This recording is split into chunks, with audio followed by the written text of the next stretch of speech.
They say no alien empire has ever fallen to a single heartbeat, yet something on Earth just made an entire fleet retreat. And the strangest part? The impossible collapse started with one trembling human hand. Tell me where you're watching from, subscribe to help this channel grow, and let's begin, because nothing about what happens next should be possible. The snow fell silently over Denver, covering the scars of war with a blanket of white that almost looked peaceful. Almost. Commander Kareth Val stood at the edge of what used to be downtown, his gray opalescent skin reflecting the pale winter light. The bioluminescent marks across his face pulsed faintly with each breath, a reminder of the Varictal conditioning that had shaped him since childhood. 34 cycles, 17 campaigns, 0 hesitations, until today. His tactical display showed a single heat signature 3 blocks north, Hospital St. Luke, Building 117, the last active human life sign in North America's final resistance pocket. Protocol demanded immediate termination. The siege of Orpheon had failed 6 months ago, but the Varictal Empire did not accept failure. They adapted. They sent him. Kareth's 4-soldier unit moved through the ruins with practiced silence. Lieutenant Varsok walked beside him, armor clicking softly against the debris. The older officer's eyes held that particular emptiness Kareth recognized in all career soldiers. No questions, no doubts, just the mission. They reached the hospital entrance. The doors hung crooked on broken hinges. Inside, the corridors stretched dark and cold, punctuated by patches of snow that had blown through shattered windows. Kareth's scanner pulsed. 3rd floor, west wing. 1 human, stationary. He climbed the stairs alone, weapon ready, following the heat bloom on his display. The door to room 317 stood slightly ajar. He could hear something. Breathing, ragged, desperate, and something else. Whispers. Kareth pushed the door open. A human woman knelt beside a makeshift bed, her hands pressed against another human's chest. Blood. So much blood. Her hands trembled violently as she tried to stop the flow, but her movements remained deliberate, focused. She wore what might have once been medical scrubs, now torn and stained beyond recognition. Her dark hair fell across her face as she worked. She knew he was there. He saw her spine stiffen. But she did not look up, did not stop, did not run. Kareth raised his weapon, targeting systems locked. 1 trigger pull, mission complete. The woman finally turned her head. Her eyes met his, not with fear, not with anger, with something he had no word for.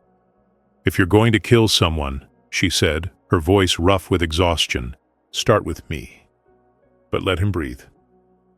Kareth's finger froze on the trigger. In 17 campaigns he had heard every kind of plea, begging, bargaining, cursing, but never this. Never someone asking to die first so another could live a few seconds longer. His arm lowered. He did not command it to. It simply did. The woman returned to her patient, pressing harder against the wound. Kareth watched her hands shake, watched her jaw clench with determination, watched her refuse to give up on someone who was clearly already gone. His comm crackled. Varsok's voice. "Commander, status?" Kareth looked at the woman, at her trembling hands, at the blood, at the way she chose to keep fighting even when fighting meant nothing. Securing the site, he heard himself say, "Wait outside." "Sir?" "That's an order, Lieutenant." Silence. Then the comm clicked off. Kareth stood in the doorway of room 3117, weapon lowered, and for the first time in 34 cycles, he had absolutely no idea what he was supposed to do next. Outside, through the broken window, the snow continued to fall on the ruins of Denver. Somewhere in the distance, a piece of building collapsed with a sound like thunder. The woman's patient took one final, rattling breath, and stopped. She bowed her head, kept her hands on his chest anyway, as if she could will life back through sheer stubbornness. Kareth had been trained to conquer through fear. But looking at this woman with her trembling hands and her impossible courage, he felt something he had never felt before on any battlefield. confusion, and beneath it, quieter, more dangerous, curiosity. The woman finally stood, her legs unsteady. She wiped her hands on her already ruined scrubs and turned to face him fully. Up close, Kareth could see the radiation burns along her neck, the hollows under her eyes, the way she held herself like someone who had forgotten what rest felt like. "So," she said, her voice carrying an edge that surprised him. "Did you come to conquer Earth? You're late. There's just me and the cockroaches left."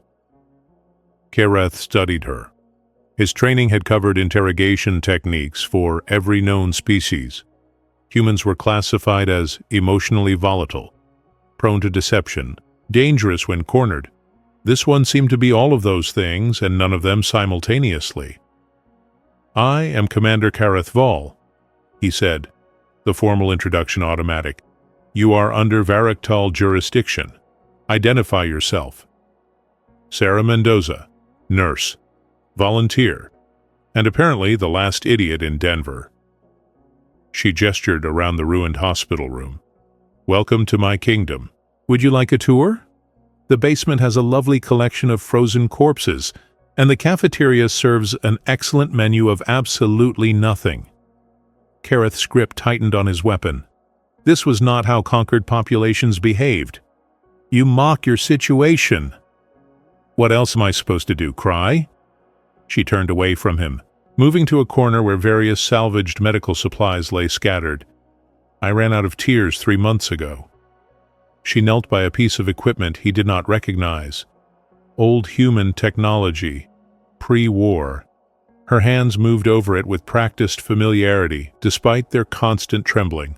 A broken radio, his tactical analysis provided, non-functional. "Why do you remain here?" he asked.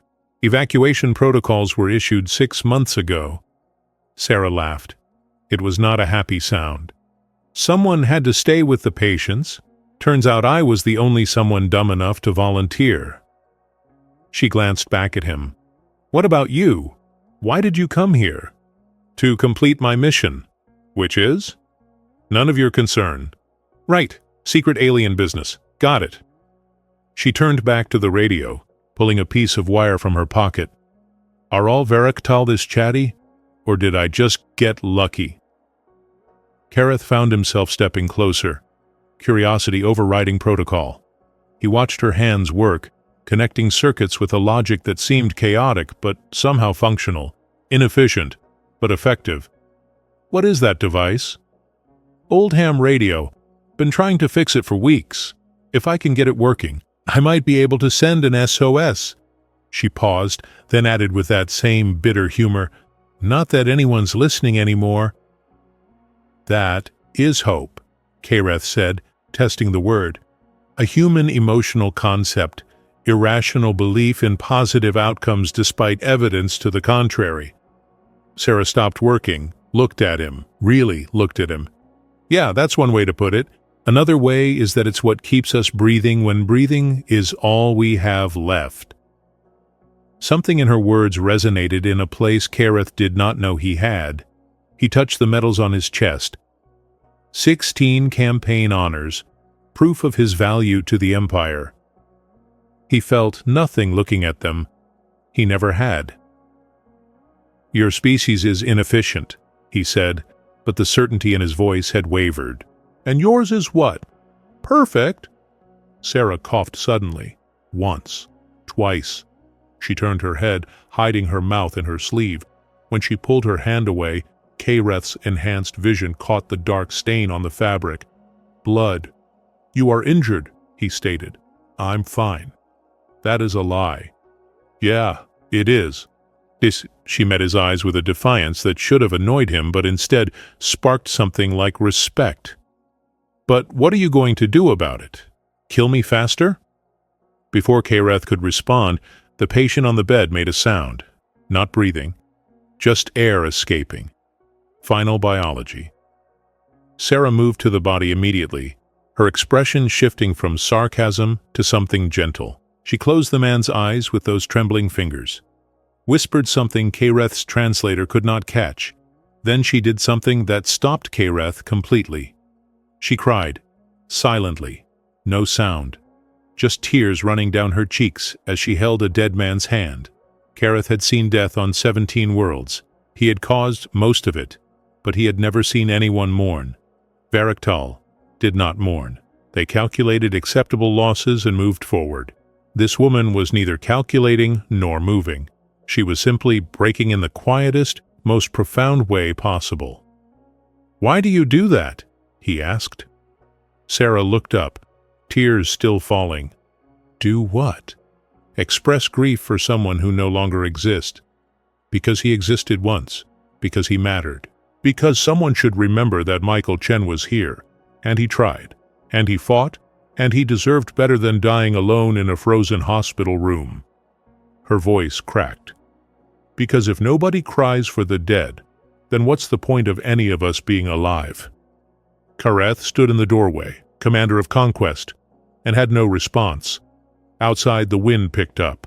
Snow swirled through the broken windows. Somewhere distant, Varsock was waiting for orders.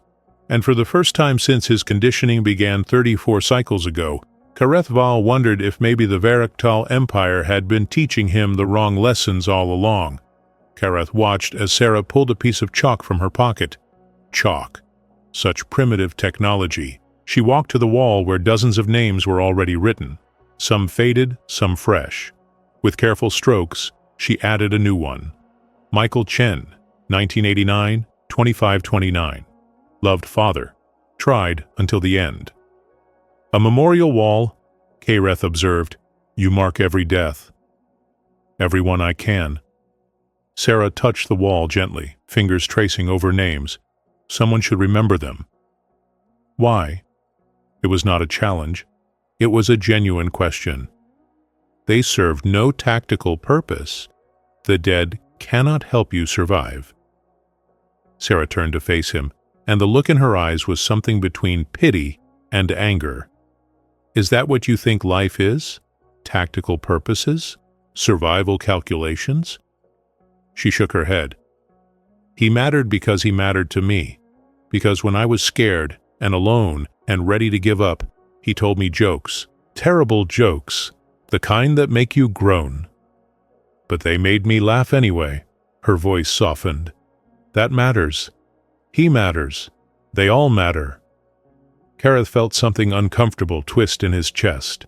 A malfunction. It had to be. But the sensation persisted as he looked at the wall of names. All these humans Sarah had tried to save, had failed to save. Yet she honored them anyway. "You transform weakness into purpose," he said quietly. "Inefficient, but remarkable." Before Sarah could respond, the door burst open. Varsock stood in the entrance, weapon raised, eyes locked on Sarah. 2 more soldiers flanked him. "Commander," Varsock said, his tone carrying barely concealed disapproval. "You have been in here for 37 minutes. We require your status report." Kareth moved smoothly, positioning himself between Varsock's weapon and Sarah. The gesture was automatic, protective, wrong. "I am conducting intelligence gathering," Kareth said. "From a single human survivor?" Varsock's eyes narrowed. "Commander, the mission parameters are clear. Elimination and confirmation, nothing more." "I am aware of the parameters, Lieutenant." "Are you?" Varsock took a step forward.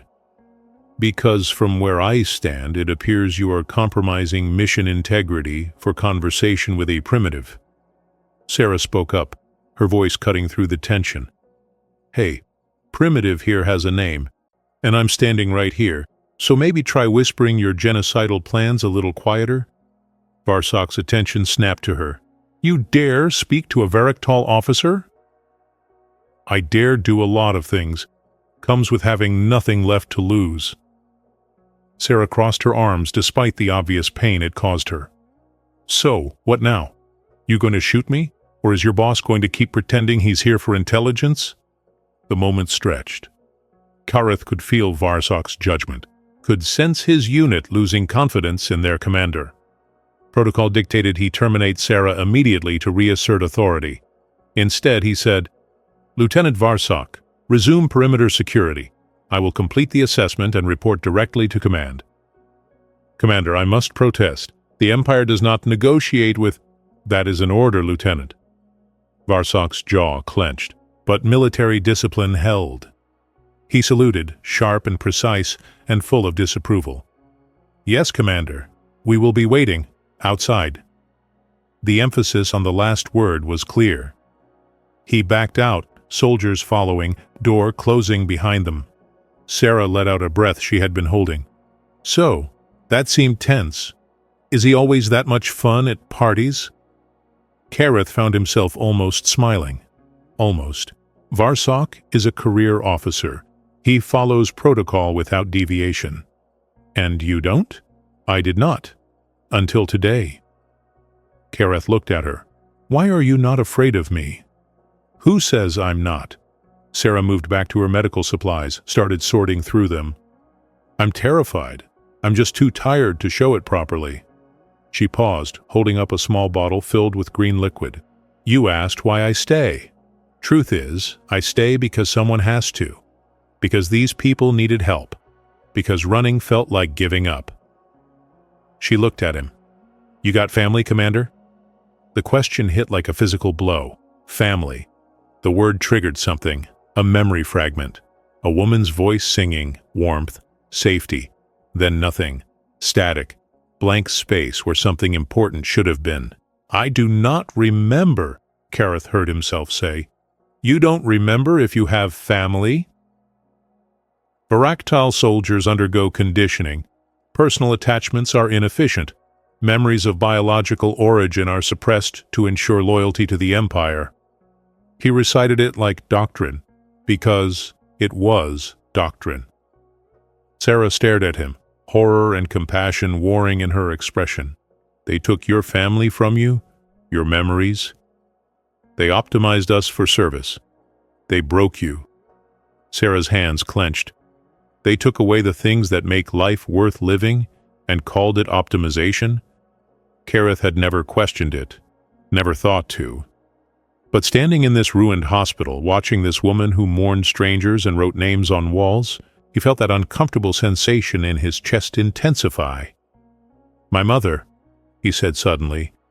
I remember singing. Nothing else. Just singing.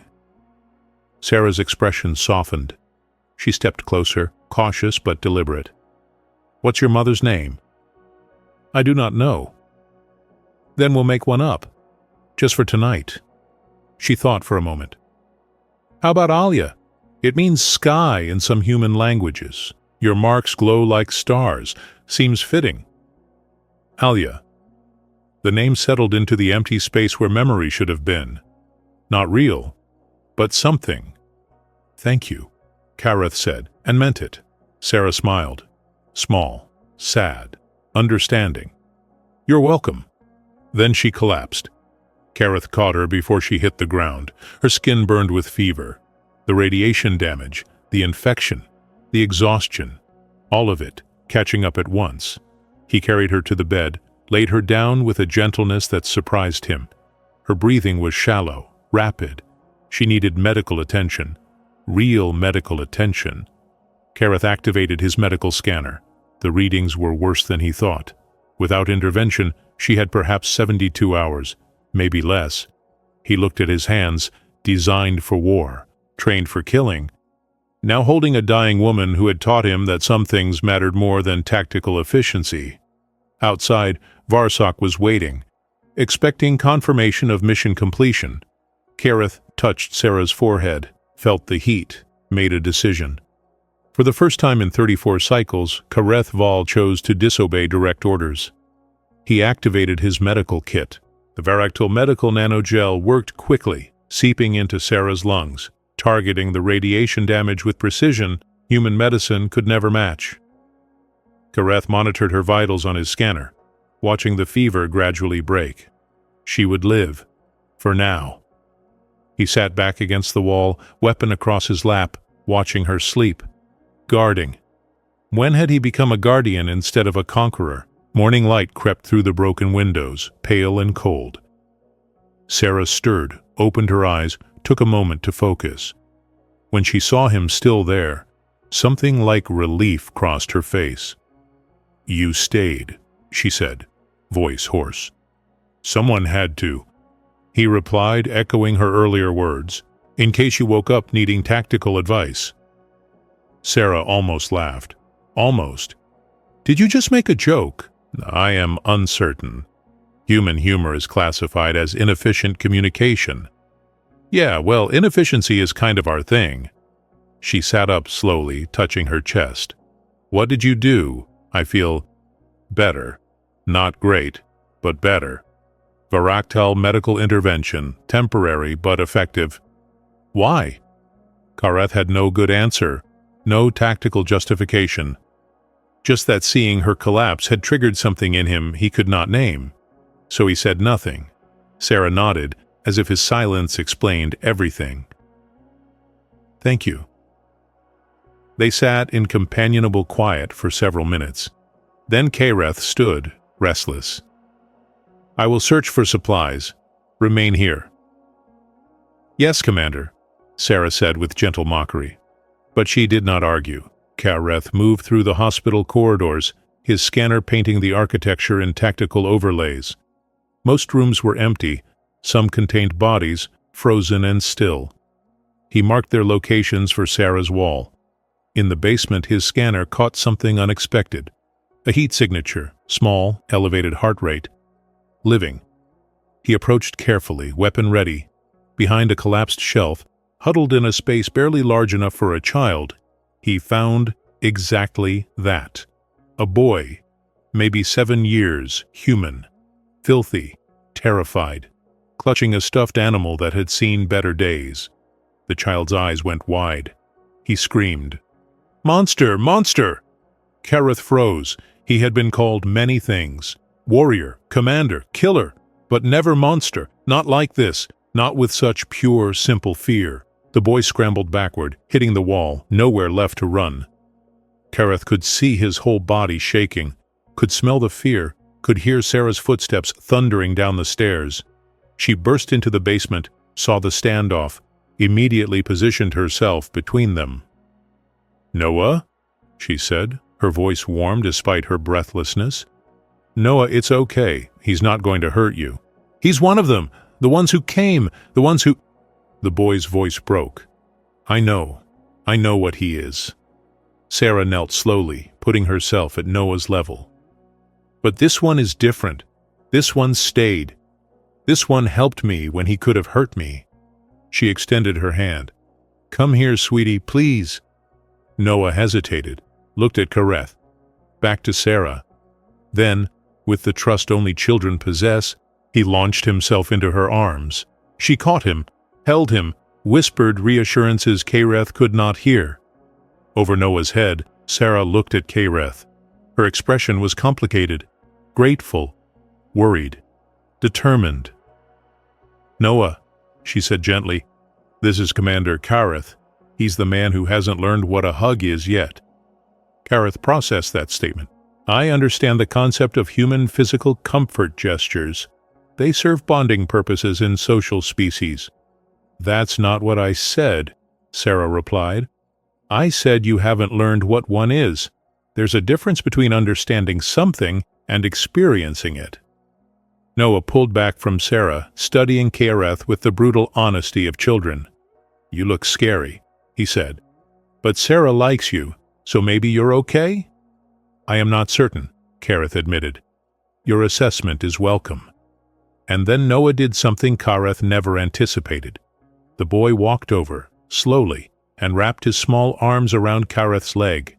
Just held on. Trusting. Simple. Absolute.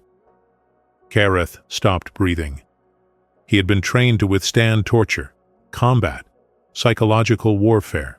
Nothing prepared him for this tiny human choosing to embrace him, choosing to trust him, choosing to offer comfort to someone who represented everything Noah should fear. Something inside Kareth cracked, not broke, cracked, like ice under pressure, revealing water underneath, revealing something that had been frozen for 34 cycles. His hand moved, almost against his will, to rest on Noah's head. The boy's hair was soft, fragile, real. "You're crying," Noah observed, not judging, just noticing. Kareth touched his face. His hand came away wet. Tears. He was crying. When was the last time? Had there ever been a last time? Sarah stood slowly, her expression something like wonder. "Yeah," she said softly. "Inefficient, isn't it?" Kareth looked at her, at Noah, at these two humans who should hate him but instead offered something he had no word for, something worth more than 17 campaigns, more than all the medals on his chest. "Profoundly," he managed. Noah pulled back, smiled up at him. "Do aliens poop?" The question was so unexpected, so perfectly childish, that Kareth heard Sarah laugh. Really laugh, for the first time since he had met her. "Yes," Kareth said with complete seriousness. Varactal biological functions include waste elimination. Would you like a detailed explanation of the digestive process? "Noah, don't you dare say yes," Sarah warned, but she was still laughing. "Yes," Noah said immediately. Kareth found himself explaining Varactal biology to an enthusiastic 7-year-old, while Sarah tried to hide her amusement behind her hand. Somewhere in the explanation of enzyme processing, he realized something profound. This was what humans called family. This improvised, imperfect, impossible family. And he had never wanted anything more. Then the radio crackled to life. They all froze. Sarah ran to it. Static. Then words. Broken. Distant. "This is approaching. 3 days. Imperial Fleet. Grid." Sarah's face went pale. She looked at Kareth. "The fleet's coming. Your fleet." Kareth checked his tactical display. Confirmed. 3 days. Maybe less. Noah grabbed Sarah's hand. "Are they bad ones? Like the ones who came before?" Sarah looked at Kareth, the question in her eyes clear. Kareth thought about protocol, about orders, about 17 campaigns of unwavering loyalty. Then he thought about Alya, about Noah's hug, about Sarah's trembling hands that refused to stop caring. "Yes," he said, "they are the bad ones." And in saying that, he knew exactly which side he had chosen. The wrong side, by every definition he had ever been taught. And somehow, the only right one. For the next 2 days, they worked on the radio. Kareth contributed his technical knowledge. Sarah provided human ingenuity. Noah mostly asked questions and handed them tools. It should not have worked. By every logical assessment, the equipment was too damaged, the parts too incompatible, the situation too hopeless. But Sarah had been right about human inefficiency. Sometimes it was exactly what worked. On the second night, as Noah slept curled in a nest of salvaged blankets, the radio finally crackled to life. Static resolved into voices, human voices, military frequencies, still out there, still fighting. Sarah keyed the transmitter with shaking hands. "This is Sarah Mendoza, Denver Hospital, St. Luke. If anyone can hear this, if anyone is still listening, we are here. We survived." The response came after agonizing seconds. "Received, Denver. This is Forward Operating Base Cheyenne. We read you. What is your status?" Sarah's breath caught. "There are 3 of us, 1 child, minimal supplies, radiation damage. We need immediate evacuation." "Copy that, Denver. We have your coordinates. Extraction team will deploy within 48 hours. Hold your position. Help is coming." Sarah released the transmitter, turned to Kareth. Her eyes were shining with tears, with hope, with that irrational human belief that maybe, just maybe, things could be okay. "We did it," she whispered. Kareth nodded, but his tactical display showed what she had not heard. The Imperial fleet would arrive in 36 hours, 12 hours before human rescue. The math was clear. Help was coming. But so was death. He said nothing. Let her have this moment, this small victory. That night, they sat around a small fire Sarah had built in a metal drum. Unsafe, inefficient, but warm. Noah slept nearby, finally peaceful. The radio played softly, static punctuated by fragments of human transmission. And then, unexpectedly, music. Old, pre-war. A song about home and mountains and roads that lead there. "Take me home, country roads," Sarah said softly. "My mother used to sing this. Before." She did not specify before what. She did not need to. Kareth listened to the music, tried to understand why humans found comfort in organized sound patterns, failed, but appreciated it anyway. "Tell me about your mother," Sarah said. "The real one, not the name we gave her. I cannot. Try. Please. For me." Kareth closed his eyes, reached for memories that had been systematically erased, found only fragments, sensation more than image. Singing. I remember singing. Warmth. Safety. The feeling that I was important, not because of what I could do, but because I existed. He opened his eyes. Then nothing. They took her, took all of them, told us attachments made us weak, made us imperfect soldiers. Sarah's hand found his, squeezed. "They took your families? Your children?" "Not took, optimized. For the good of the Empire. That's not optimization. That's cruelty." Her voice shook with anger. "They stole your mothers and called it strength? They erased love and called it efficiency?" She moved closer. "Kareth, listen to me. They were wrong. Whatever they told you about weakness and attachment and human inefficiency, they were wrong. How can you know? Because you're here. Because you stayed. Because when you found Noah, you didn't follow your training. You followed your heart. And that makes you stronger than every perfect soldier in your empire." Kareth looked at their joined hands, his gray, hers brown, both scarred, both imperfect, both somehow right. "Sarah, the fleet arrives in 36 hours. She went still, and your rescue in 48. Yes. So we're dead." "Statistically probable," Sarah laughed. It was not bitter, just tired. "Well, at least we got the radio working, that's something." She looked at him. "Are you going to leave? When they come? You could. You could tell them you completed your mission. Return to your ship. Be safe." The question hung between them. Kareth thought about safety, about returning to the cold efficiency of Varactal existence, about never feeling this complicated confusion of emotions again, about never seeing Sarah write names on walls, never hearing Noah's questions, never remembering Alya's name even if it was invented. "No," he said, "I will stay. They'll kill you too." "I know. Why?" Kareth looked at the fire, at Noah sleeping, at Sarah's face painted in orange light, at this impossible, imperfect family he had stumbled into. "Because you taught me that existing is more than following orders. Because Noah showed me what trust feels like. Because you gave my mother a name, even if I cannot remember her face." He met Sarah's eyes. "Because for 34 cycles, I have been a weapon, and I would like to try being something else, even if only for 36 more hours." Sarah's tears fell freely now, but she was smiling. "You know what? I think you finally learned what a hug is. I am still uncertain about the technical execution. Come here, you impossible alien."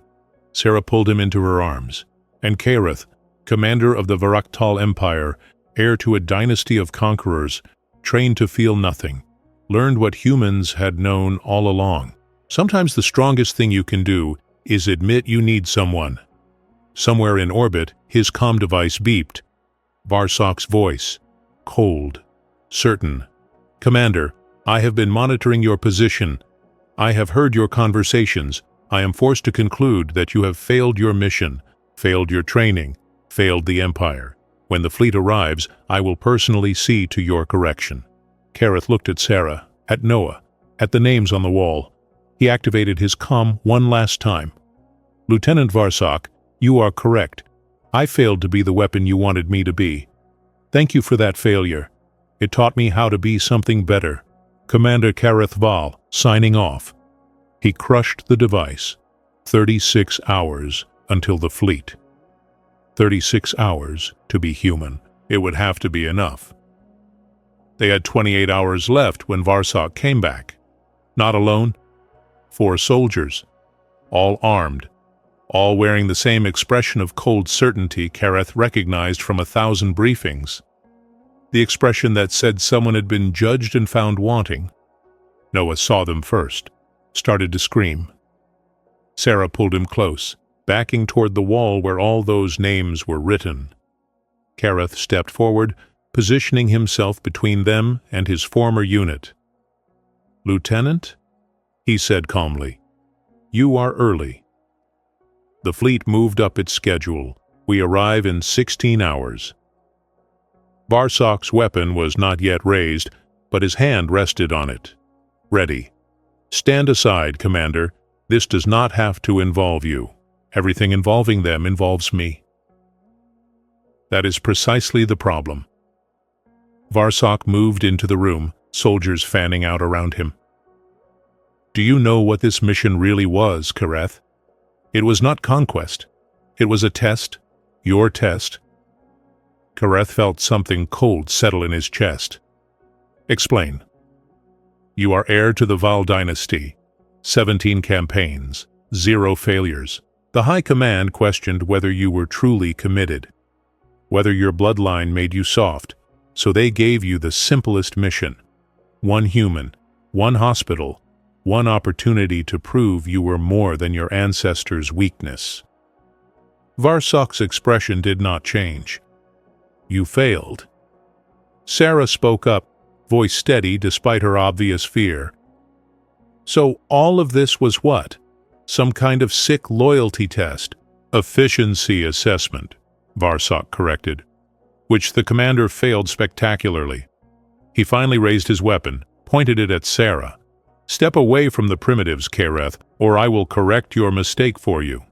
No, that was not a request. I know. Kareth spread his arms, making himself a larger target. If you want them, you go through me. Uchu, one of the soldiers behind Varsock, shifted uncomfortably. Sir, perhaps we should wait for Fleet Command. Fleet Command gave me authorization to handle failures. The commander is compromised. These humans corrupted him. Varsock's weapon never wavered. Last chance, Kareth.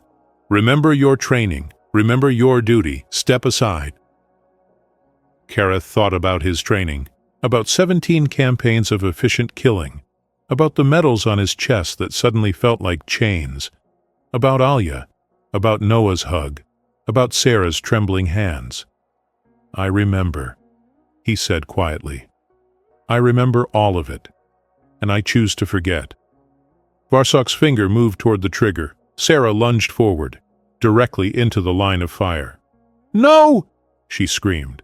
He's not the one who needs correction. You are, all of you. You take children from their mothers and call it optimization. You erase love and call it strength. You're not an empire. You're just scared. Scared that if you let yourselves feel anything, you'll realize how empty you've become. Varsock pushed her. Hard. Sarah stumbled backward, head cracking against the wall. She slid down, blood trickling from her scalp. Noah screamed her name, and Kareth remembered. Not his training, not his conditioning. Something older, deeper. A memory fragment that had survived decades of erasure. A woman's face, Alia, his mother. Real this time, singing, smiling. Then gone, ripped away by soldiers wearing the same uniform he wore now. He remembered crying, remembered being told crying was weakness, remembered learning to feel nothing so nothing could be taken again. But they had been wrong. Feeling nothing did not make you strong. It made you dead. Sarah was bleeding. Noah was crying. Varsock was raising his weapon again. Kareth moved. He did not think, did not calculate, just moved with all the speed and precision 17 campaigns had taught him. But this time, not to kill, to protect. He grabbed Varsok's weapon arm, twisted, broke the wrist with a snap that echoed through the room. Varsok gasped. Kareth drove his shoulder into the lieutenant's chest, sending him flying backward into two soldiers. They all went down in a tangle. The fourth soldier opened fire. Kareth felt impacts across his shoulder. Pain. Real pain. His armor absorbed most of it, but not all. He grabbed a piece of broken medical equipment and threw it. Not elegant, not efficient, but effective. The soldier went down. Varsok was up, left hand drawing a backup weapon. His face twisted with something almost like disappointment. "You were supposed to be better than this." "I am," Kareth said. "Better than you taught me to be." They fought, hand to hand, no weapons, just fists and training and the fundamental question of what made a soldier. Varsok fought with precision. Kareth fought with purpose. The difference was everything. Blood, broken furniture, Noah screaming, Sarah trying to stand, failing, trying again, the wall of names shaking with each impact. Kareth felt ribs crack.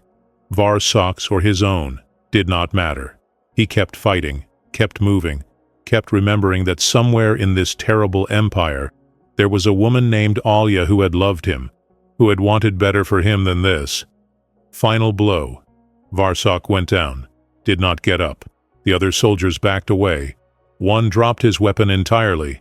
They had seen their lieutenant defeated by someone fighting for the right reasons, by someone who had learned that the strongest weapon was not efficiency, it was caring enough to refuse.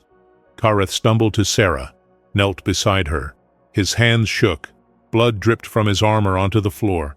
He touched her face gently. "Sarah, can you hear me?" Her eyes focused on him. She tried to smile, failed, tried again. "You really are a terrible conqueror." "The worst," he agreed. "Good." She reached up, touching the bioluminescent marks on his face. They pulsed brighter at her touch. "Thank you for choosing us."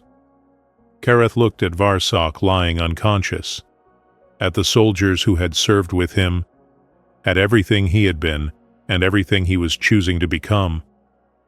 "I came to break your people," he said softly, "but you taught me how to bend, how to kneel, how to be something other than a weapon." He helped her sit up, gentle despite his injuries. "You taught me what it means to have a mother worth remembering." Sarah leaned against him. Noah crawled over, wrapped himself around both of them. Outside, the sun was setting. 16 hours until the fleet. Enough time to be human. More than enough time to make it matter. 12 hours. That was all they had left when Varsok woke up. Kareth had secured the other soldiers using their own restraints. They had not resisted. Something in their eyes suggested they were questioning orders for the first time in their careers. Kareth understood that feeling intimately. Sarah had cleaned her head wound. Noah had helped, passing her supplies with small, careful hands. The boy had not spoken much since the fight, just watched Kareth with wide eyes that held equal parts fear and awe. "You fought them," Noah had whispered. "Your own people, for us." "Yes. Why?" "Because you are my people now." It was the truest thing Kareth had ever said. Varsok stirred, groaned. His wrist was splinted. His armor was removed. Without it, he looked smaller, older, more tired than dangerous. "You should have killed me," Varsok said. "Probably," Kareth agreed. "The fleet will not show mercy, not to traitors, not to humans, not to children." Varsok met his eyes. "You know what happens next." "I know." "Then why?" It was the same question Noah had asked, the same question Kareth had been asking himself. He looked at Sarah, who was teaching Noah how to bandage properly, teaching him something useful, something that helped instead of hurt. "Because someone has to remember that we were more than what they made us," Kareth said. "Someone has to prove that compassion is not weakness, that caring is not failure, that love is not the enemy of strength. Love..." Varsok laughed. It was a bitter sound. "You think you love them, after 4 days?" "I think I am learning what love means," and that terrifies me more than any battle I have ever fought." Kareth crouched beside the lieutenant. "When did you forget, Varsok? When did you stop being someone's son and become only a soldier?" Varsok looked away. For just a moment, his expression cracked. Something old and hurt showed through. Then discipline reasserted itself. The mask returned. "It does not matter what I forgot. The fleet arrives in 11 hours and 43 minutes. You cannot stop them. You cannot save them. You can only die with them, pointlessly." "Perhaps, but I will die as something more than a weapon. Can you say the same?" Varsok had no answer. 8 hours. Sarah had grown quiet. She sat by the window, watching the sky, waiting for the death that would come from it. Noah was curled in her lap, finally sleeping, exhausted by fear. Kareth worked at the radio, trying to boost the signal, trying to reach human forces, trying to do something, anything. "Kareth," Sarah said softly, "can I tell you something?" "Anything?" "I'm scared. That is logical. I'm scared I won't see Noah grow up. I'm scared he won't remember me. I'm scared that everything we tried to do here, everything we fought for, will be forgotten." Her voice broke. "I'm scared it won't matter." Kareth stopped working, moved to sit beside her. "It matters. You matter. Noah matters.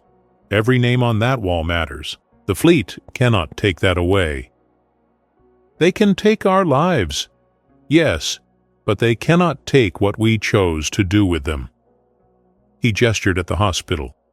"You stayed when everyone else ran. You healed when killing would have been easier. You taught a conqueror how to kneel. That is not nothing, Sarah. That is everything." She leaned against him. "Promise me something?" "If I can.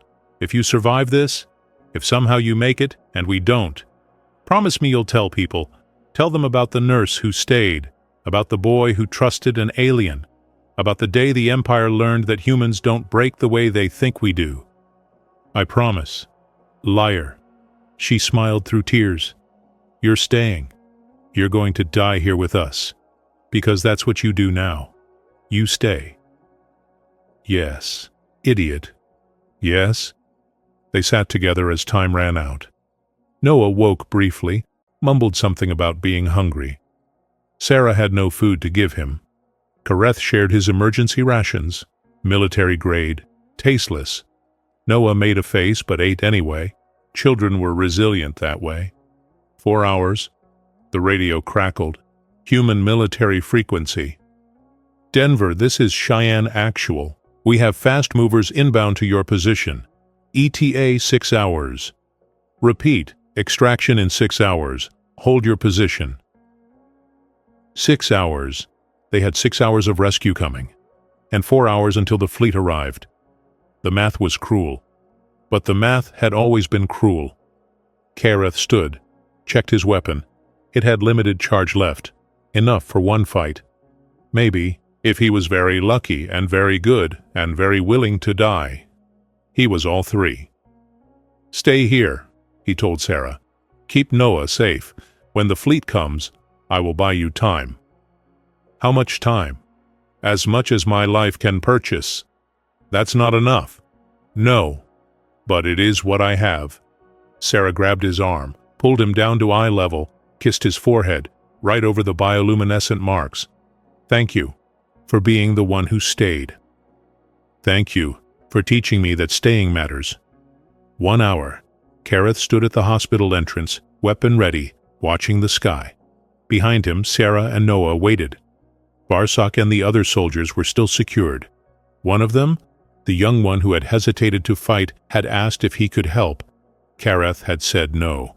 This was not their fight anymore. It was his. The sky darkened. Not with clouds, with ships, hundreds of them. The Varaktal fleet.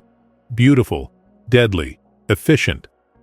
They had come to finish what the siege of Orpheon could not, and they had no idea what waited for them. Not an army, not a resistance. Just one broken commander who had learned that the strongest thing he could do was refuse to be what they made him. Kareth activated his communicator. sent one final message on all Varaktal frequencies. This is Commander Kareth Vol. The mission is complete. Earth has taught me what strength really means. It is not conquest. It is care. It is not efficiency. It is empathy. I declare this world under my personal protection.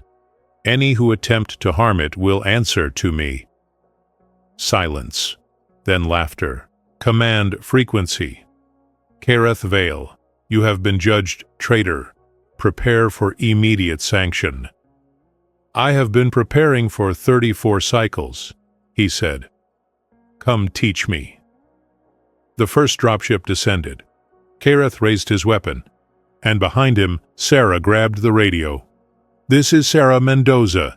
If any human forces can hear this, if anyone is listening, the aliens are here. We need help. We need it now, and we have one of theirs fighting for us. One of them chose us. One of them learned. Her voice strengthened. Earth resists, not through fire, through one alien who learned how to cry. Humanity, fuck yeah. The transmission cut, the dropship landed. And Kareth Vale, who had conquered 17 worlds, began the first fight that truly mattered. The fight to prove that monsters could learn to be human. 10 soldiers emerged from the dropship, veterans. Kareth recognized their movements, efficient, professional, completely prepared to erase him and everything he protected. He fired first. Tactical placement.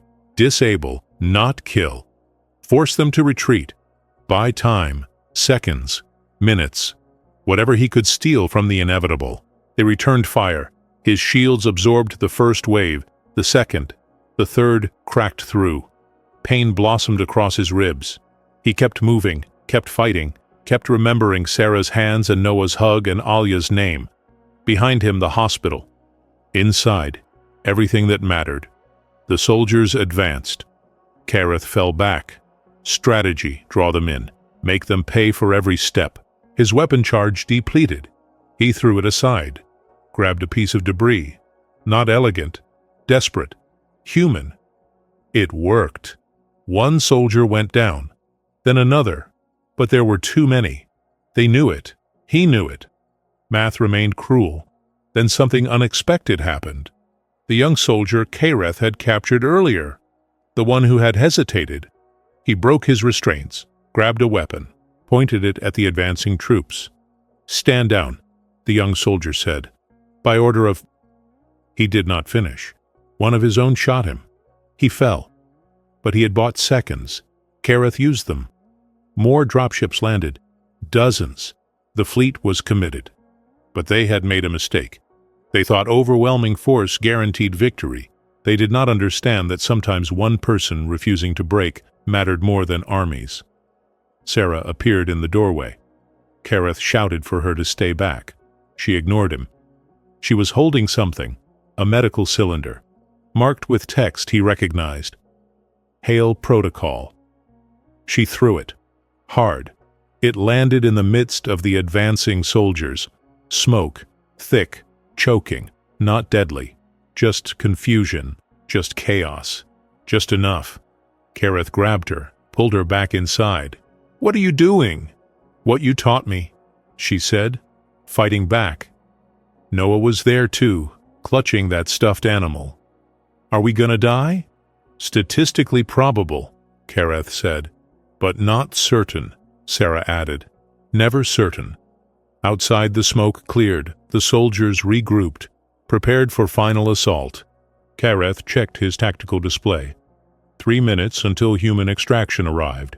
3 minutes might as well be 3 hours. Then Varsok spoke. Commander. The lieutenant had freed himself, stood in the center of the room, armor removed, weapon holstered. I spent my entire life following orders, being what they told me to be, feeling what they allowed me to feel. He looked at Sarah, at Noah, at Kareth. I watched you choose them, watched you become something other than what we made you. I told myself you were weak, corrupted, broken. And now? Kareth asked. Now I think maybe broken is just another word for free. Varsok moved to the door, stood beside Kareth. I cannot undo what I have done. I cannot forget what I have forgotten. But perhaps I can remember what matters before the end. You would betray the Empire for humans you do not know? No. I would betray the Empire for the commander who taught me that not knowing someone is no reason to not protect them. They stood together, two Varactal, two traitors, two soldiers who had finally learned that the hardest battle was fighting for the right to care. The assault came. It was brutal, efficient. Everything Varactal training promised. Kareth and Varsok fought back to back, using the hospital architecture, the debris, the desperation of people with nothing left to lose. Sarah and Noah retreated deeper into the building, hiding, surviving, waiting. Kareth felt his body failing. Too many hits, too much damage. Varsok was worse. He went down, did not get up. Kareth covered him, dragging him back, refusing to let him die alone. "Commander," Varsok whispered, blood on his lips. "Permission to remember my mother's name." "Granted." "I cannot. It is gone." His eyes closed. "Tell her, if she exists. Tell her I tried." He stopped breathing. Kareth held him.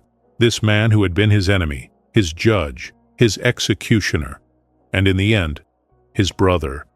Both of them stolen from mothers they could not remember. Both of them weapons that learned too late how to be human. Rage, pure and simple. Kareth stood, roared. A sound no Varactal should make. A sound of pain and loss and fury at an empire that took everything and called it optimization. He charged, not tactical, not efficient, just pure human stubbornness. He took down 3 soldiers before they pinned him. He felt his arm break, did not stop, felt ribs crack, kept fighting, felt consciousness fading, held on. "Enough!" The command voice, Fleet Commander. "Restrain him. Prepare execution protocols." Kareth was forced to his knees, blood in his mouth, vision blurring. But through it all, he saw Sarah and Noah being dragged from their hiding place. Noah was screaming. Sarah was silent. That scared him more. The fleet commander approached, old, decorated, every inch the perfect Varactal officer. He looked at Kareth with disgust. "You were supposed to be our future. Instead you became this, weak, emotional, compromised by primitives." He raised his weapon, pointed it at Sarah. "Watch them die, then follow. That is mercy." Kareth tried to move, could not. Tried to speak, managed only blood. Sarah met his eyes, mouthed 3 words, "Thank you for staying." The commander's finger moved toward the trigger, and the sky erupted with human aircraft.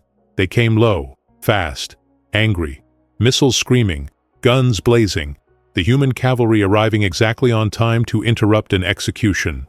The Varactal soldiers scattered. The fleet commander went down, weapon flying from his hand. Sarah grabbed Noah, ran to Kareth, touched his face. "Stay with me. Stay with me. Help is here. Just stay." Kareth tried to smile, managed something close. Inefficient timing. "Perfect timing," she corrected. Human soldiers poured into the hospital, led by a woman. Commander Hale, her rank insignia proclaimed. She took one look at the scene. The Varactal soldiers, the dead lieutenant, Kareth on his knees, Sarah protecting him. "Someone want to explain why I shouldn't shoot all the aliens right now?" "Because this one saved us," Sarah said fiercely. "This one stayed. This one chose us. This one is the reason we're alive." Hale studied Kareth, weapon ready, suspicious, cautious. Then she saw Noah, saw the boy move to stand in front of Kareth, small body a shield. "Don't hurt him," Noah said. "He's family."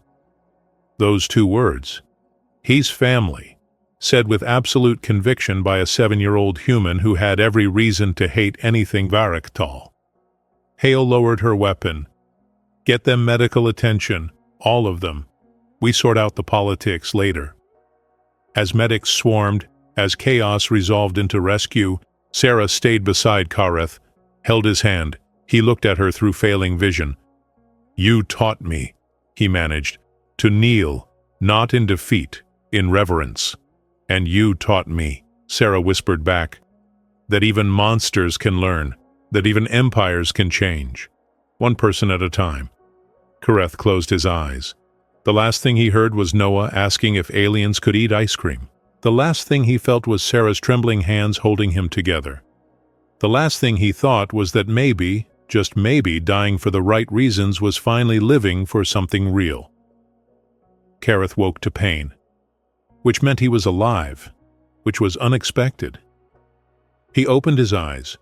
White ceiling, medical facility, human design, inferior technology but effective care. Someone had put him back together. Someone had decided he was worth saving. "You're awake, Sarah." She sat beside his bed, looking exhausted and relieved in equal measure. "You've been out for 3 days. We weren't sure you'd make it." "Neither was I." His voice was rough. Everything hurt, but nothing felt broken beyond repair. "Noah? He's fine, eating everything in sight, asking a million questions about whether you can visit him." She smiled. "He drew you a picture. Want to see it?" She held up a piece of paper.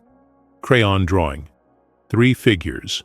1 small, 1 medium, 1 tall with glowing marks, all holding hands.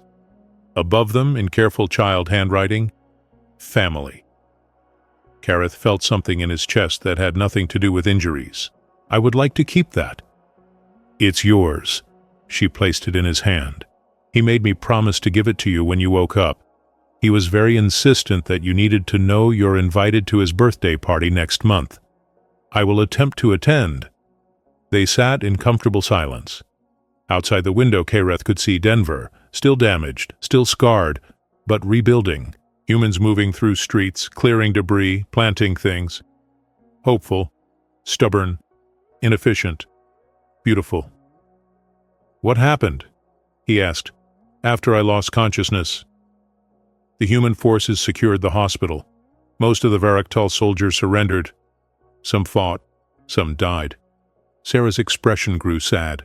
The fleet commander ordered a full retreat. When he realized the human military response was larger than expected, "They're gone. For now. They will return. Maybe, but not today." She leaned forward. "Kareth, you caused an incident, a big one, the kind that makes politicians nervous and diplomats busy. Commander Hale wants to speak with you. The U.S. military wants to speak with you. Hell, the UN wants to speak with you." "About what?" "About the fact that you're the first Varaktal in recorded history to openly defy your empire for humans. About the message you sent before the fight. About what it means for future contact." She hesitated. "They want to know if you were an anomaly, or if there are others like you." Kareth thought about Varsak, about the young soldier who had hesitated, about how many Varaktal served, not because they believed, but because they had forgotten how to question. "I do not know," he admitted, "but I hope there are. I hope I am not the only one who learned that orders are not the same as truth." The door opened. Commander Hale entered, flanked by 2 guards. Professional, cautious. She studied Kareth with the expression of someone trying to solve a complicated equation. "Commander Val," she said, "you've created a diplomatic situation. My apologies. Don't be. You saved lives, protected civilians, fought your own people to defend ours." She pulled up a chair, sat down. "But that leaves us with questions, starting with, what do we do with you? Execute me if you must. I understand the complications my survival creates." "We're not going to execute you. Sarah made it very clear what would happen if we tried." Hale glanced at Sarah, who looked entirely too innocent. "Besides, you have information about Varaktal military structure, fleet compositions, tactical doctrine. You could be extremely valuable." "I will not betray strategic information that would lead to Varaktal deaths." "Even though they tried to kill you?" "Even so, they are what their conditioning made them, as I was." Kareth met her eyes. I will share information that prevents war, that saves lives on both sides. But I will not be your weapon any more than I will be theirs. Hale studied him for a long moment, then nodded. Fair enough. In that case, I have a proposal. You stay here, on Earth, as a diplomatic consultant, bridge between humans and whatever Varactal might be willing to talk instead of fight. You teach us about your people. Maybe eventually you teach them about ours. You would trust me with this? Sarah trusts you. Noah trusts you. Hell, you died defending them. That's more trust than most humans earn in a lifetime. She stood. Think about it. We'll talk more when you're healed. She left. Sarah remained. You could go, Sarah said quietly. Back to space. Find other Varactal who think like you. Start something. Change things from the inside. Is that what you want me to do? I want you to do whatever makes you happy. For the first time in your life, you get to choose. No orders, no missions, just you. What do you want, Kareth? He looked at the drawing Noah had made, at Sarah's face, at the window showing a city healing one day at a time. I want to stay. I want to learn what happens after conquest ends. I want to teach humans about Varactal culture. And maybe, someday, return to my people and teach them what a human nurse taught me. He paused. I want to honor Varsok's memory by remembering what he could not. I want to give Noah more birthday drawings.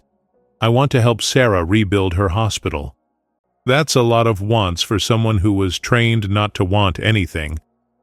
You taught me that wanting is not weakness. It is hope in action. Sarah smiled, reached out, took his hand. Then stay. Stay and want and hope and be whatever you choose to be. Not a conqueror, not a weapon. Just Kareth. Just Kareth. It was the most human thing anyone had ever called him. 3 weeks later, Kareth stood in the entrance of Hospital St. Luke. Rebuilt, reopened. The memorial wall had been preserved, expanded. All the names still there, with new ones added. Varsoks, the young soldiers, all the Varactal who had died in that final fight. Enemies and allies, all remembered equally. Sarah had insisted. Above the wall, a plaque. In memory of those who taught conquerors to kneel. Noah tugged on Kareth's hand. Do you like it? Sarah let me help pick the words. It is perfect. Good, because there's something else. Noah pulled him outside, pointed at the sky. A ship. Varactal design. Small, single pilot, descending slowly, landing in the cleared area outside the hospital. Kareth tensed. Noah, get inside. But now. The ship landed. The door opened. A figure emerged. Familiar armor. Familiar markings. But the helmet was off. Face exposed. A female Varactal. Older. Scarred. She walked slowly toward Kareth, hands visible and empty. 10 meters away, she stopped. Commander Kareth Val. I am Captain Serene. I heard your transmission, the one before the battle. She took a breath. I came to learn, to understand, to see if what you said was possible. What did I say? That strength is not conquest. It is care. That efficiency is not the absence of emotion. It is the presence of purpose. Her voice wavered. I have served for 40 cycles, followed every order, felt nothing, and one day I woke up and could not remember why, could not remember who I was beyond my rank. She stepped closer. Teach me, please. Teach me what these humans taught you, before I forget completely that I was someone's daughter once. Kareth looked at Sarah, watching from the hospital doorway. She nodded, encouraging. He looked at Serene, saw himself 3 weeks ago, lost, confused, searching for something orders could never provide. I will teach you, he said, but first you must learn the most important lesson, the one that changes everything. Which is? Sometimes the bravest thing a warrior can do is admit they do not want to fight anymore. He gestured toward the hospital. Come, let me introduce you to a nurse who stayed, and a boy who believes monsters can learn to be family, and a memorial wall that proves every life matters. Serene followed, and Kareth, who had come to conquer Earth, led his first student toward something far more dangerous than any weapon: hope, the possibility of change. The revolutionary idea that empires built on efficiency could be defeated by nurses with trembling hands who refused to stop caring. 6 months after the Battle of St. Luke Hospital, Sarah Mendoza stood in front of a building that had not existed a year ago. The sign above the door read, Alia's Hope, Refugee and Cultural Center. Below it, in smaller text, where different worlds learn to be family. Inside, the space hummed with activity. Human children learning basic Varactal language. Varactal defectors learning human customs. Families navigating the complicated process of cross-species adoption. Counselors helping veterans from both sides process trauma and guilt and the strange possibility of peace. Sarah moved through the space, checking on various activities. In one corner, Noah was teaching 3 Varactal children how to draw. They struggled with the concept of art for art's sake. He was patient, explained that sometimes creating beauty was its own purpose.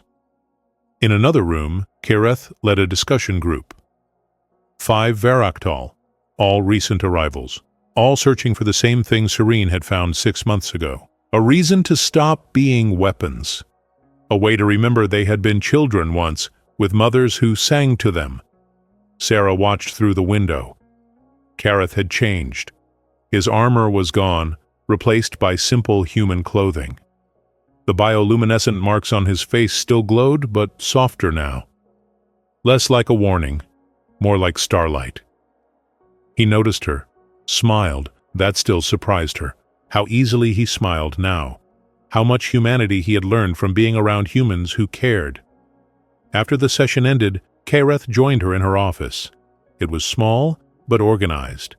Medical supplies on one wall, photos on another, Noah's drawings, news clippings about the Varactal defector movement. A certificate from the UN thanking her for her service to interstellar peace. How many today? Sarah asked. 5. 2 from the recent transport. 3 who have been hiding on Earth for months, afraid to reveal themselves. Kareth sat across from her. Serene is leading an outreach mission to the asteroid colonies. She believes there are more. Dozens, perhaps hundreds, all waiting for permission to stop fighting.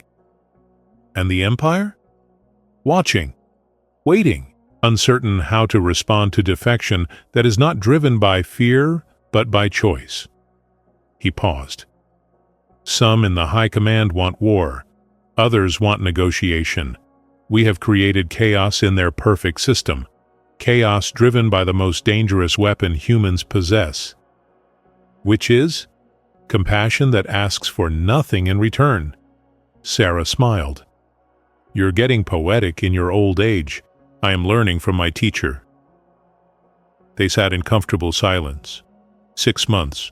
In some ways it felt like forever. In others, like yesterday. Sarah still woke some nights expecting to be back in that frozen hospital, waiting for death. Then she would hear Noah laughing downstairs, or see Kareth making breakfast in her kitchen, or remember that she was not surviving anymore. She was living. Sarah! Kareth reached into his pocket, pulled out something small, wrapped in cloth. I have something for you. Is this the alien version of a friendship bracelet? Perhaps less adorable, but more meaningful. He unwrapped the object. A crystal. Varactal design. Roughly the size of a fist. Bioluminescent patterns swirling through its structure. Beautiful. Mesmerizing. Pulsing with soft light that matched the rhythm of Kareth's markings. It's beautiful, Sarah said. What is it? A memory core, used by Varactal families to preserve important moments, weddings, births, accomplishments. He held it carefully. I had it made. programmed with every moment from that week. Your voice, Noah's questions, the memorial wall, Varsok's final words, everything that mattered. Sarah touched the crystal. Warmth flowed from it, not heat. Something else, like emotion made tangible. Why? Because you taught me that someone should remember, that every life matters, that forgetting is the real death, not stopping breathing. He placed it in her hands. This is proof that a conqueror learned what it means to heal, that an empire's weapon chose to become something else, that humans with trembling hands can change the galaxy simply by refusing to stop caring. Sarah held the crystal, felt tears on her cheeks. Thank you for staying, for learning, for becoming family. Thank you for teaching me that family is not what you are born into. It is what you choose, every day. Noah burst into the office, as he often did, without knocking. Sarah, the news people are here. They want to interview Kareth about the peace talks. Tell them he'll be there in 10 minutes, Sarah said. Noah ran off, yelling the message at volume. Kareth stood. The human concept of celebrity is deeply strange. You're the face of the Varaktal defector movement, the first commander to publicly abandon the Empire, the alien who learned to cry. You're inspiring, Kareth. I am simply existing, as you taught me. Exactly. She walked him to the door. Paused. Are you happy? Really happy? He considered the question with his usual seriousness. I am learning what happiness means. Some days it is easy. Noah's laughter, Serene's progress, the letters I receive from Varaktal who are questioning their programming. Other days it is hard, remembering Varsok, wondering if I did enough, fearing the Empire will come back. And overall I am happier than I have ever been, because I have purpose that I chose, family that chose me back, and hope that tomorrow might be better than today. He touched her hand. You gave me that. You and Noah and every human who looked at a monster and saw potential instead. Sarah watched him leave, watched him stop to talk with a Varaktal child who looked scared, watched the child slowly relax, smile, accept a drawing from Noah. She looked at the crystal in her hands, thought about that frozen hospital, that impossible week, that moment when a conqueror lowered his weapon because a nurse with trembling hands refused to run. The galaxy was changing, slowly, imperfectly. One converted soldier at a time, one child learning to see past appearances at a time, one nurse staying when everyone else ran at a time. That night, Sarah returned to her apartment, the one she shared with Noah now. Legal adoption had been finalized last month. He was hers, officially, permanently, family. She placed the crystal on her nightstand. As she did, she noticed an inscription she had missed. Varaktal text. She pulled out her translation device. The conqueror learned what it means to heal. Below it, added in smaller text, and the healer learned what it means to be feared, not for violence, but for the revolutionary power of refusing to hate. Sarah smiled, closed her eyes, whispered to the crystal, to Kareth, to whoever was listening, we did it. We broke their perfect system with something they couldn't account for. We loved them anyway. We chose them anyway. We stayed anyway. Far above Earth, in stable orbit, a ship maintained position. Small, Varaktal design, registry, MNS Serenity 42. Inside, a crew of defectors, all former soldiers, all learning what it meant to protect instead of conquer. In the command seat, another figure, not Kareth, someone older, more traditional, but whose armor showed marks of modification, of choice, of questions being asked for the first time in a long career. The commander looked at Earth, at the blue and green marble that had somehow infected an entire branch of Varaktal military thinking, that had turned weapons into healers, that had taught an empire the most dangerous lesson, that maybe efficiency was not the same as wisdom, that maybe caring was not weakness, that maybe humans, with all their chaos and emotion and stubborn refusal to give up, were not primitives to be conquered. They were teachers. And the lesson had only just begun. On the bridge display, a message from Kereth Vale. Simple, clear, open to all varactile frequencies. To any who wonder if there is another way, there is. Come to Earth, meet humans. Learn what we forgot when we chose efficiency over empathy. Learn that the strongest warriors are those brave enough to put down their weapons and pick up hope instead. We are waiting. We are ready. We are family now. The commander touched a crystal identical to the one Sarah held, felt its warmth, its promise, its impossible possibility, then gave the order that would change everything. Set course for Earth. Diplomatic approach.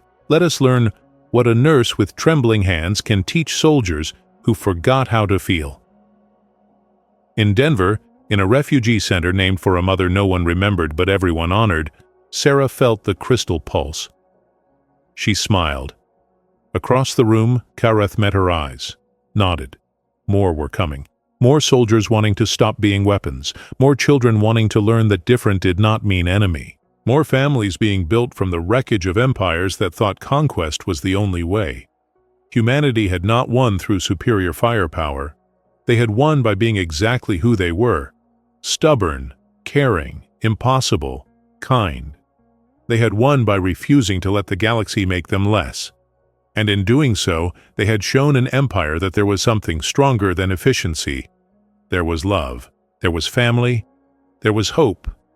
And across the stars, in hospitals and homes and refugee centers, in command decks and dropships and diplomatic halls, the question was being asked.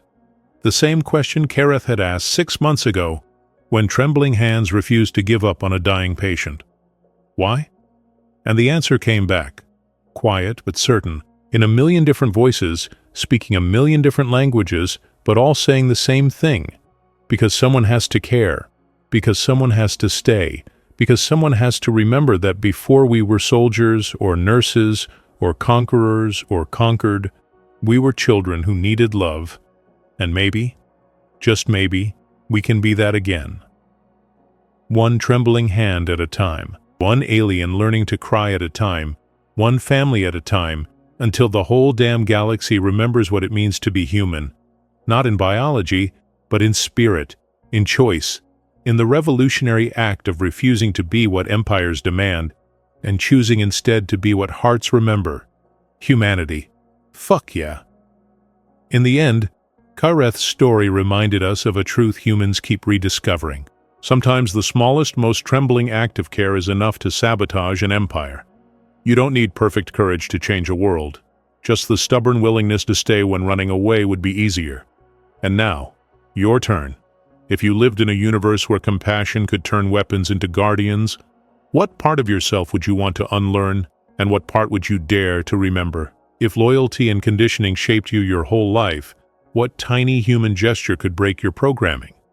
And the uncomfortable one, whose name would you write on your wall so they're never forgotten?